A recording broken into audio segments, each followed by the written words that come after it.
ગુજરાતના લોકો હેરાન થઈ રહ્યા છે। આજે હું એમ કહું દાખલા તરીકે કે આજે અડધા ગુજરાતની અંદર ફ્લડના કારણે લોકો પરેશાન થઈ રહ્યા છે।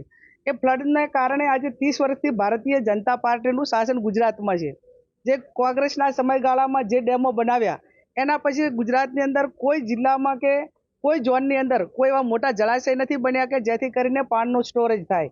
વારંવાર રજૂઆતો કરવા છતાં યોજનાઓ માત્ર કાગળ ઉપર ચલાવવાની, એમના મળતિયાઓને કઈ રીતે પૈસા મળે, બોરી બંધ હોય, તળાવો ઊંડા કરવાના હોય, મનરેગા હોય કે માત્ર કાગળ ઉપર લોકેશન ઉપર કોઈ જ કામ હોતું નથી ને એના કારણે ગુજરાતના લોકો હેરાન થાય છે। બનાસકાંઠાની અંદર ખાસ કરીને સોયગામ અને વાવની અંદર જે સિઝનનો વરસાદ જે પડતો હોય, જે અત્યાર સુધી જે પડ્યો એનાથી 80%નો વરસાદ એક જ દિવસમાં પડવાના લીધે અને જ્યાં પાણી એબ્ઝોર્વ ન થતું હોય ત્યાં પાણી ભરાવાના લીધે, લોગિંગના લીધે ખૂબ બધા ગામો પ્રભાવિત થયા છે।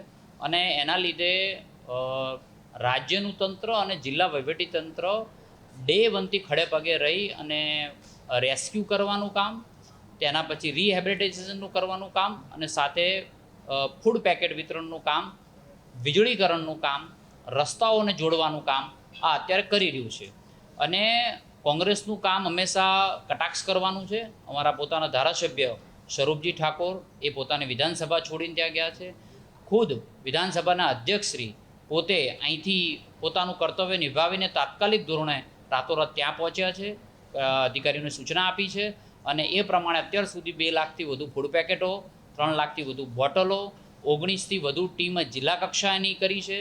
રાજ્ય સરકારે પોતે 5 એડિશનલ કલેક્ટર કક્ષાના અધિકારીઓને ત્યાં નિમણૂક કરી છે અને અત્યારે તમામ રીતે 297 ગામો પૈકી 133 ગામોનું વીજળીકરણનું રિવોક કરવાનું કામ એ અત્યારે પૂર્ણ થઈ ગયું છે। રસ્તાઓ ત્યાં સુધી પહોંચાડવાનું, રિવોક કરવાના અને રેસ્ક્યુ કરવાનું કામ અત્યારે ચાલી રહ્યું છે। ભગવાનને આપણે પ્રાર્થના કરીએ કે સારી રીતે બધું જ કામ થાય। કોંગ્રેસને મારી ખાલી એટલી જ વિનંતી છે કે તમે ક્યાંય દેખાઓ કે ન દેખાઓ, ફોટા પડાવો કે ન પડાવો, અમને મતલબ નથી। અમારું કામ અંત્યોદયના લોકો સુધી પહોંચી અને ત્યાં એમને સહાય પહોંચાડવાનું છે અને મદદ કરવાનું છે અને તમે પણ એના મદદરૂપ થાઓ।